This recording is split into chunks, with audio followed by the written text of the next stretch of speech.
You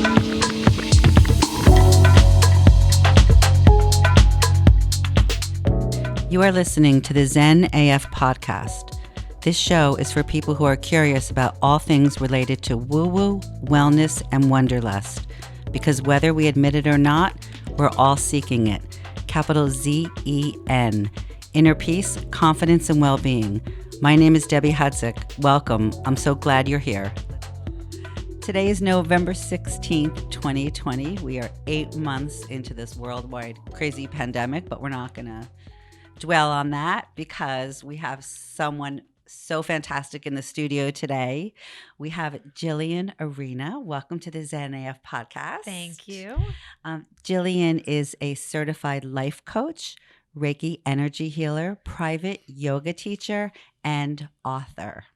She is devoted to helping people on their journeys of personal growth and well-being with her mix of humor, warmth, compassion, and fire. Jillian was also one of our retreat leaders on the Lotus Travel Company's Retreat Yourself cruise. We went to the Bahamas in 2019 for a weekend where she led a group of us through daily yoga practice, a series of wellness workshops, and we also got to spend a day with hurricane relief efforts in the Bahamas with Jose Andrews' organization, World Central Kitchen. Welcome to the show, Jillian. Thank you. I'm happy to be here. Let's start out by you telling everybody how you got into the work that you do and why you do the work that you do. Okay. Well, first off, I would start with this is not ever what I expected my life to look like, probably a decade ago. And I'm so happy that it has come to be what it is. I started this journey through my own personal journey. I had my children and I played with this idea of being a stay-at-home mom and realized very quickly it was far more difficult than I had expected it to be.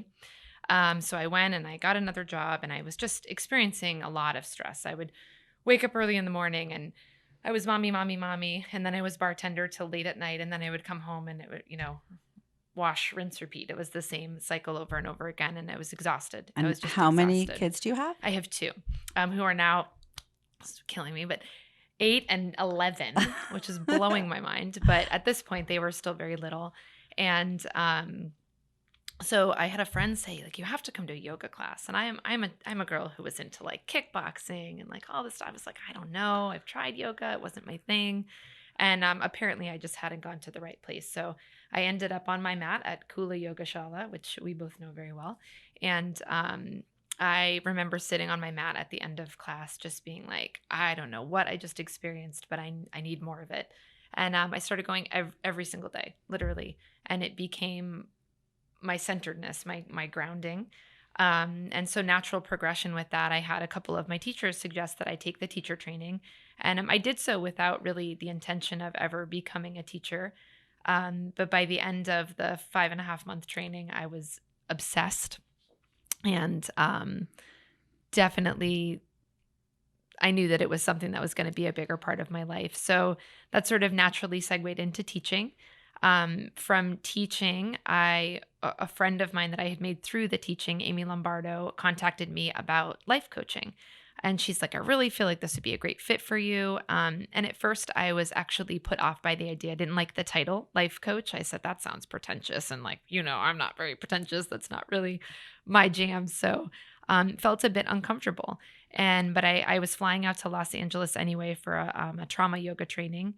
And I met up with her. And what she explained to me was anything but that, it felt very empowering, this whole idea of helping others to kind of realize their light, which had been the process that I'd gone through my yoga teacher training, was really finding my voice and standing in my power.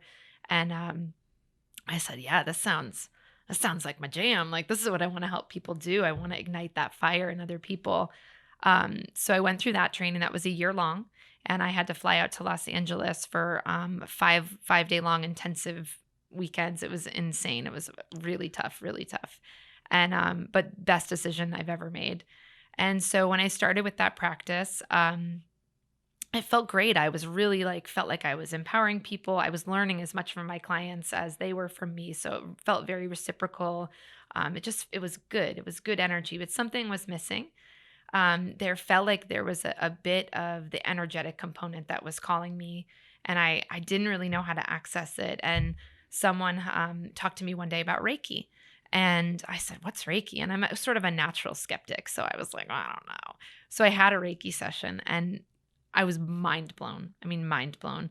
Walked away from it just feeling like I had rested for the first time in like 20 years. I was like, it was just amazing feeling. Can you, before we go on, Mhm. for people who might not know about Reiki, give like a little brief explanation on what Sure. it was and what you experienced the first time you had a treatment? Sure. So Reiki is a Japanese energetic healing technique, and it's been around for only about 100 years. It's actually one of the newer healing modalities as far as that goes, but there are references to it as far back as like the original, the Bible, and all the original scriptures and religious texts from multiple different religions. They just called it something different. So Reiki is the Japanese technique. And basically what it does is it takes energy from wherever, right? The ether, and you're using symbols and certain hand placements to transfer this energy through you into your client. So you're sort of like the conduit for your client. And when I first had my own first session, I have never felt more relaxed in my life. I felt like I was just being held for 60 minutes while somebody just worked on me. And I had like epiphanies, and I was thinking about things. I didn't even know if I was in the room half the time. It was very almost surreal. But I walked away from it with so much just insight as to my own process and understanding things that I had been curious about. It was like a 60-minute long meditation that was almost being I facilitated. was just going to ask you that. It sounds like the experienced meditators talk about the downloads that they get and Mhm. the ideas that they get after serious deep meditation, but meditation is difficult Yeah, for many people. So that is so interesting that you can lay on a table and have a practitioner work their magic around you, but they're not touching you. Reiki is a hands-off modality, but the energy or your work that comes through you to your customer can not only help them feel so relaxed, it will also can spark ideas that yeah, maybe have been buried. So you're clearing energy to absolutely. have all kinds of aha moments. Exactly. When I explain it to clients who have never had it before, who come in for a session, I liken it to a massage, right? We have massages to work toxins out of our muscles. This is more like an energetic massage. We're moving toxins out of your energy body. And every single one of my clients will go, I feel 10 times lighter. I'm like, I know, it's the coolest thing, isn't it? It's amazing. So it does. It's just like holding space in a different way that most of us we don't get the opportunity to have space held for us.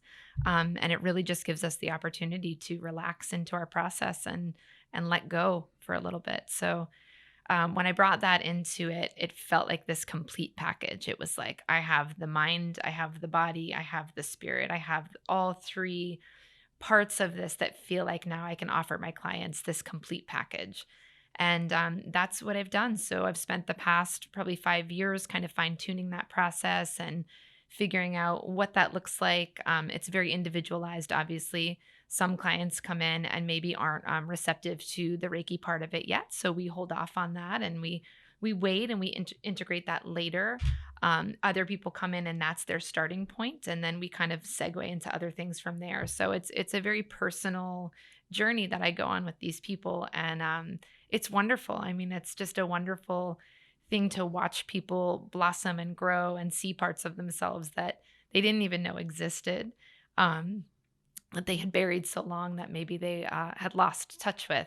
And it's amazing to be a part of that journey. And I'm going to call that the triple threat because you're using three different Mhm. modalities in one practice. Yeah.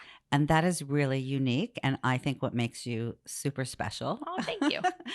um, what what kind of struggles would somebody be going through where they would call you and say, "Hey, this is going on. Do you think what you do could help me?" A lot of the times it's that feeling of stuckness. That's one of the biggest things that I get is people will say, I'm not really sure what's going on. I don't feel good. I feel off. I feel off center. So one of the things that I work with people is this sense of balance, right? Like finding balance in your life, which is such a broad, generalized word.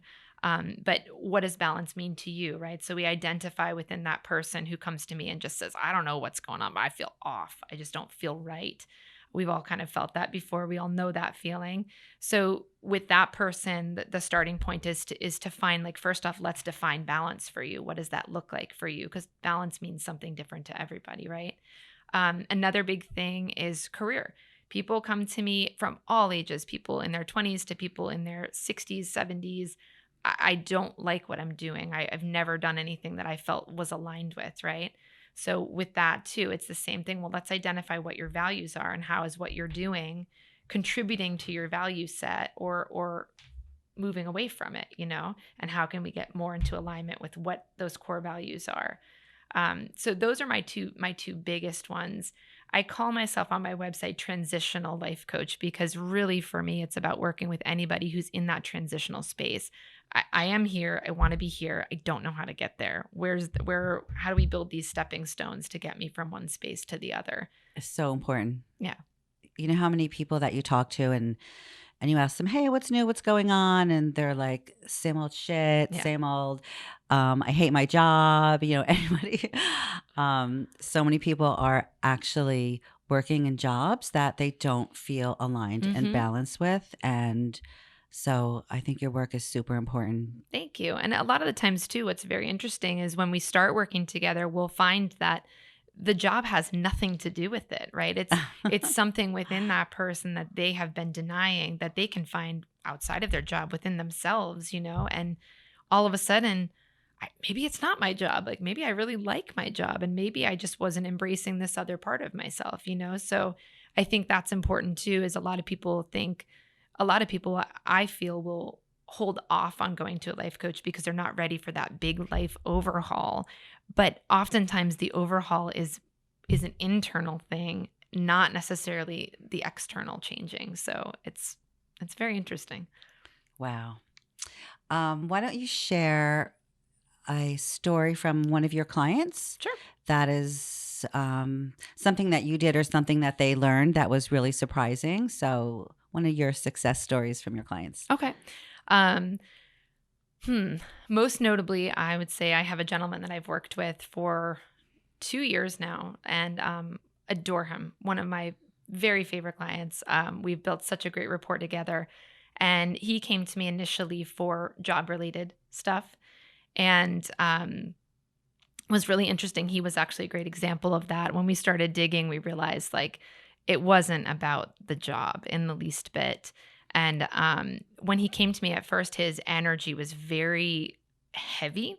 The first time I actually did a Reiki session on him, it startled me. I was like, "Oh, I don't know if I'm ready for this. This is a lot." It was very dense energy, and so we started to talk about more about that and about releasing and like how can, pardon me, how can he go through the process of releasing some of this heavy energy so that he has the capacity to take on this lighter energy of aligning with his true values and finding this job that he loves and whatnot. So we started to attack some of his limiting beliefs that he had about himself. And it turned into that became the focus of our sessions together. And the job thing sort of just fell to the wayside for a while.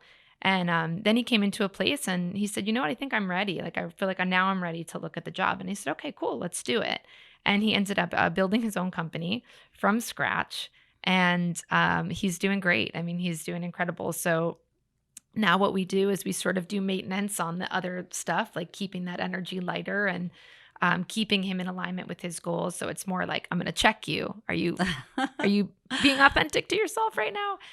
But the rest of it too, we're working on just continually building his business and expanding it. And he's in the process now of like trying new things. And some of them he'll pull back and say, "I tried that and that's not what I want as part of my company."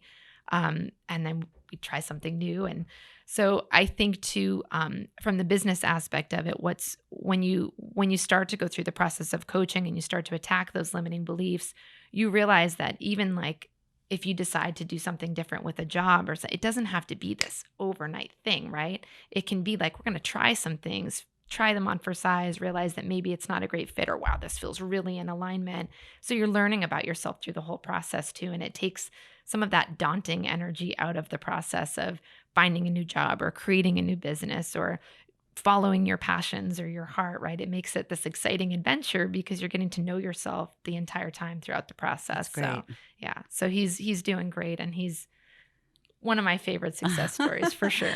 Can you describe, you talked about when you first started working with this client that there was a dense energy. Mm-hmm. Can you describe what that feels like? Because I have a feeling that there's people who don't even realize they have what you call a dense energy. So how would somebody recognize that, and how could they make it less dense? All right. So when I explain this to a client, and obviously sometimes the whole idea of like working with energy feels very woo woo and very ethereal, and some people are just instantly like, oh. So I try to bring a real groundedness to it. I mean, you've known me for a long time now. I am not woo woo. I'm very grounded. But I also feel like there's very much truth in this. And the way I liken it to other people is, have you ever walked into a room and you've met somebody for the first time and you're kind of like, ooh, and you just get that like instant, oh, no, this is not where I want to be. Like you want to physically back away. Yes. From their air. Yes. That's your energy field merging with their energy field, and you're at different vibrations. And people don't even realize that that's energy. Exactly. But that's exactly what it is. It's your vibration, your vibe mixing with their vibe, and they don't vibe, right? It's just not a good thing because you're vibrating at different levels. So a heavier, denser energy like that is going to try to pull down that lighter, kind of more joyful energy of the room. So you can really feel into that. And that's an experience that every single one of us has had. Every one of us has met that person who we're like, ooh, I get like, that's shady. I don't feel good about that, right? So you're experiencing energy every single moment. We just don't think of it that way, so we might not realize it. On the other side of that, have you ever walked into a room and you gravitate towards someone who's like magnanimous personality and they're filling up the room, and you just are like, I want to sit next to that person. I need to be in their energy field, That's the same thing, is they're vibrating at a higher level than you, and you're drawn to that, right? You're like, I want some of that. So we really all have the capability. Energy work is not this like thing that's reserved for people who go to Reiki training or who go to all this stuff. It's like we're each having that interaction every single day. We're just not necessarily thinking of it in that respect, right? So if you're noticing that people might not be gravitating towards you, that could be an indication that your own energy is dense. Another part of that is you can feel it in your body. Sometimes when you're in that space of dense energy, you might feel it as a tightness in your chest, or just a general heaviness or laziness or lethargy in your body, right? That's dense energy. One of the playful things that I do with my clients for that is I actually make them stand up and jump, and we will just jump.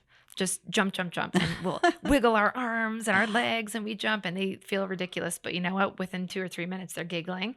Their energy's lighter. You can feel that in your body. You're kicking up all this energy that's this dense, like pushed down to the bottom of your body. You're moving it around. So you really are just like kicking it up a little bit. So something as simple as that, of like moving in silly different ways, lay on your back and shake your arms and legs in the air. Just be goofy, like let yourself dance. Stuff like that will literally raise your physical energy. So yeah.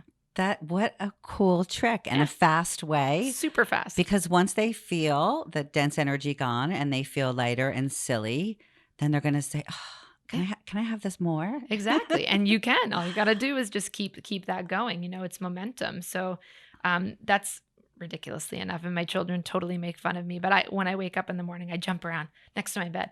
And they're like, Mom, what are you doing? I'm like, you guys need to do this. And they do it with me. They're like, you're such a dork, but you're doing it with me. So clearly you know I'm onto something. That is so fun. That is so yeah. fun. Well, if you can't tell by now how much fun it would be to work with Jillian. So during, I don't know, what are we going to refer to this? I like the word post-Q because I read that somewhere. The pandemic, the quarantine, the COVID, there's so many names for it. But a lot of people got super creative, and they're like, okay, if I can't go out of my house, if I have to stay on lockdown for a little bit, I'm going to try something new. And other people kind of just went into themselves. Hopefully that will bring you maybe more customers, because anxiety Yeah. is such a problem.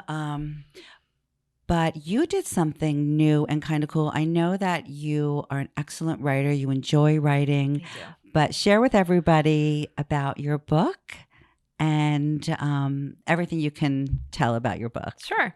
So my book was actually was not planned at all. My children, just like everyone else's children, one day they're at school and the next day they get told that school's over and you're going to be homeschooled, and it was very jarring. It was very jarring. So the first couple weeks they thought it was great. This is awesome. We kind of it's like a free for all. They ended up having like a 2.5 week spring break essentially, right? So everybody was feeling good about it and in a good mood. I was a little concerned. So was my husband, just because, well, how long does this last? Like, what's going on? Um, Mad respect, by the way, to all the teachers out there, because that was some of the hardest couple months of my life. And I know so many other parents out there too who just really struggled. Just what our teachers do for us is absolutely incredible, and we don't give it nearly enough One of the thought. shining lights that came out of quarantine. Oh yeah, for sure. Yeah. Is just that respect, like deep bow to all of you, because it's not easy. Um, but after a couple weeks, my kids they started to get depressed. I mean, really depressed. And I don't know if you ever met my children.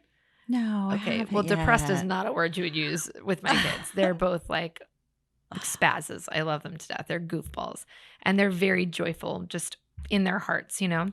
And Jocelyn, my daughter, was the first one who came to me, and she said, "Mom," she's like, "when does this end?" She said, "I miss my friends. I need to see people." She said, "I can't do this. I can't do this anymore." And she's 8. So that's a big statement for an 8-year-old. And my son was still okay. And then a couple weeks later, he said the same thing. He's like, "Mom, this is ridiculous. Like, we can't keep doing this. And he was going into 5th grade this year. So he was concerned about not being able to go back for 5th grade, which is his last year in elementary school, and all this stuff. So what I did one night is I told them a story about how the reason that we were all in our homes was actually because the earth needed to rest, and she needed us to all just like take a break for a minute. And so instead of focusing on all the negative things that were happening through the pandemic, I started to pull out all of the really great things, like the coyotes that were seen on the Golden Gate Bridge, right? And the tops of the Himalayas being like viewable. What's the word for that? Visible. That's what I'm looking for. Being visible for the first time in however many years, and all these really beautiful things that were occurring in nature. And I actually pulled up, there was a satellite image of the world in, I think we were at June at this point, June or July. So it was June of last year and then June of this year. And it was ridiculous. Like, it was crystal clear and beautiful.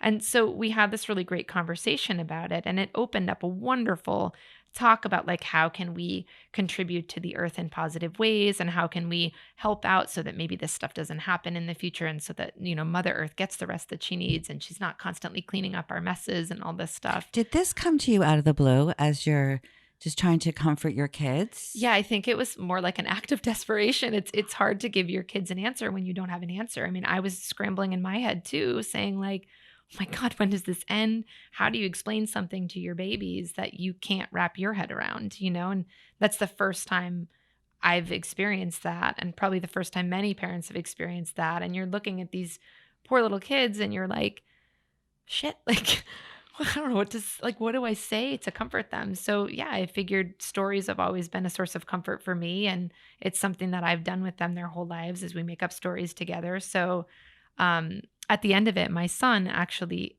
he was like, "Mom, that was a great story." And I said, "Thank you." And he goes, "You should write it down and share it with some of my friends." And I was like, "Okay." Oh. So I kind of changed it up a little bit and I wrote it down, and I did. I shared it with a few of his friends and a few of my daughter's friends and a few of my girlfriends who have children. And just the response I got was incredible. It brought so much comfort, and it's created some great conversations and this and that. And my son said, again, he's my little catalyst for change here. He says, "You need to go and get that published." And I was like, "Rah, I don't know about all that. Did you have the name of the story yet? I did not. No, Okay. I did not. And you know what? He kept pushing me, and he really was pushy, little rat. He was pushy. And finally, I was like, okay, I'm going to do it. And so I went on. I did Publishizer, which is if anybody's looking to publish a book, it's a great way to do it.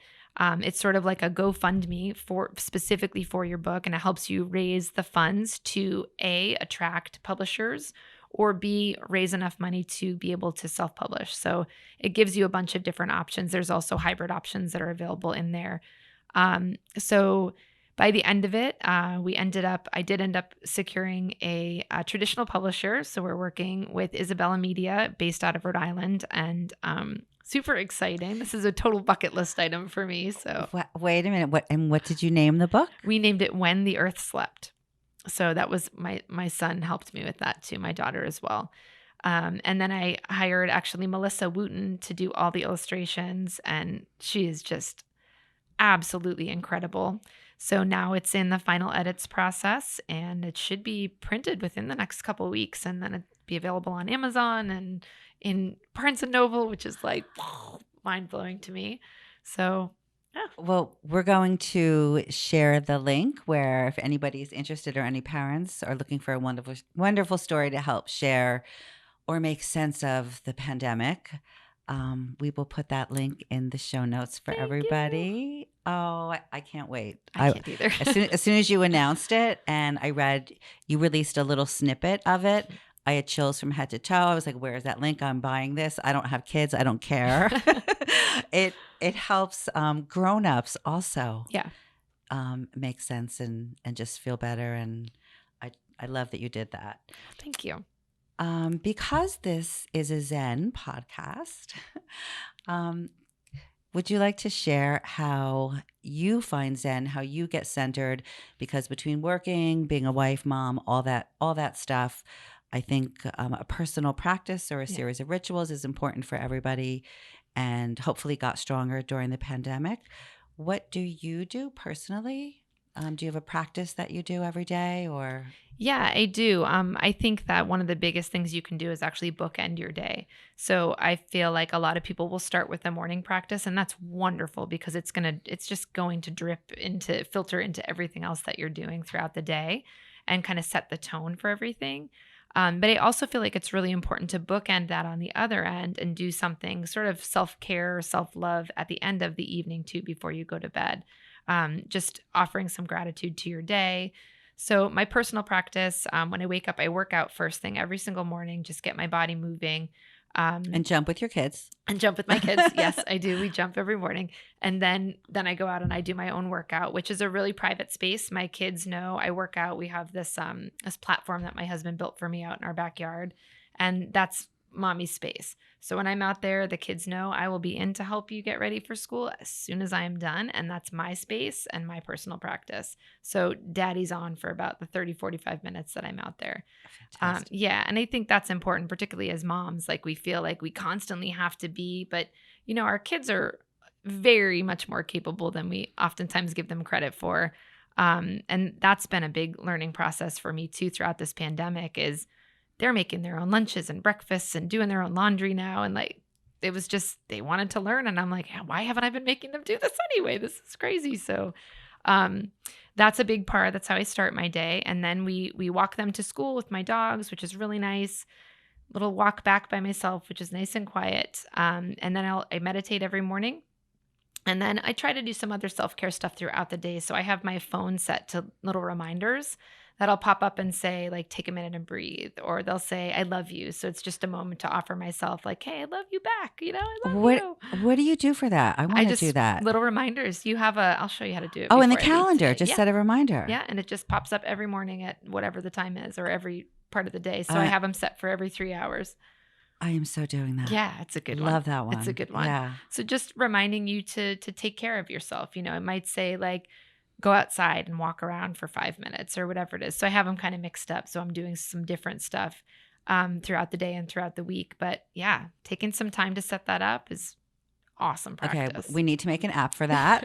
We do, actually. It's a great idea. We'll talk to the team outside. There you go. And then at the end of the day, I take a bath every single night with Epsom salts, and that's my time. I read. I'll read something inspirational, or sometimes if I'm just in that headspace where like I don't want to think, I'll read a book and just a normal story, something that's not too heady and too thought provoking, just a book. But yeah, every single night, that's part of my practice too. So Wow. Another great practice that I'm not always great about, if I'm being honest, but doing a gratitude journal at the end of the night, just 3 things that you're grateful for throughout the day. Such a wonderful way to just end your day and just, take inventory of all the wonderful things that have happened, because it's easy to get caught in the stuff that's maybe not the best. I love that reminder thing. I promise I am setting that up because I also do accounting work, so I'll get so into this project and I have mounds of work to do, and then you get in the zone of work and you don't stop. Exactly. Sometimes you don't even get up and go to the bathroom because you're like, I just want to get this done. I just want to get this done. Or eat lunch. You forget to eat. No, that's not happening ever. Thank you so much for sharing all of these great tips. Let's end the show by you sharing all the platforms that you're on, how people can reach you. What is your website, Instagram, all that stuff? Okay, awesome. My website is www.jillianarenacyi.com. And on Facebook, it's obviously facebook.com/journeyoum, OUM. And Instagram, I don't even know what my Instagram handle is. What is my on there as? Do you know? Is that horrible that I don't know? What does CYI stand for at the end of your name? It's Coaching Yoga Instructor. Okay. So that was from my very originally when I picked this out, my name was taken. There's another Jillian Arena out there trying to take my name. Can you believe that? I think I'm under Jillian Arena Coaching. It is. Okay. Jillian Arena, ARENA Coaching. There you go. So somebody knows my Instagram handle. Thank you very much for that, Debbie. Great.